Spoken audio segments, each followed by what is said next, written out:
healthy living, that Aspirin Alert, and the growing trend among a lot of people of taking a small aspirin, low dose, every day to prevent heart attacks and strokes. Well, today, the Journal of the American Medical Association raised a red flag, saying the risk of bleeding, even from low-dose aspirin every day, is greater than they thought. And ABC's Dr. Richard Besser is here to explain what this means. This was a big study, Rich. This is big. You know, we've known for years that aspirin can cause bleeding. But here, they looked at hundreds of thousands of people who were on low-dose aspirin because they had risk factors for heart disease, like high blood pressure, high cholesterol.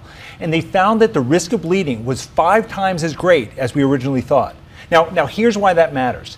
Say you took 10,000 people with risk factors for heart disease and you put them on low-dose aspirin, you would prevent about 7 heart attacks, not a lot. But at the same time, you would see 5 people with serious bleeds. It could be a stroke, it could be a bleeding into their intestines. And that's not a great trade-off. It's very different if you take 10,000 people who've had a heart attack.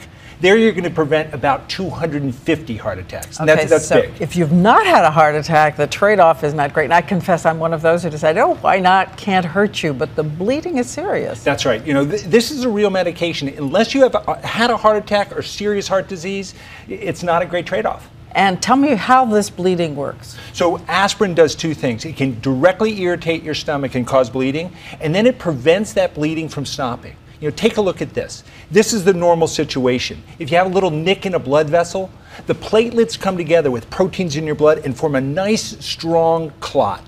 Okay, but if you put aspirin on board, the situation is very different. Those platelets don't come together well. That clot is going to be weak and leaky, and that blood can leak into your brain or into your intestine, and that can be deadly. So this new study going to change the recommendation of doctors? Well, I think it will. You know, if you've had a heart attack, continue taking that baby aspirin. It's not going to change that. But everyone else, I want to send you back to your doctor to talk about this, because it's not so clear, that trade-off anymore. Yes, it's so common we forget it's a drug. That's right. It is a drug. Okay, thank you so much, Rich.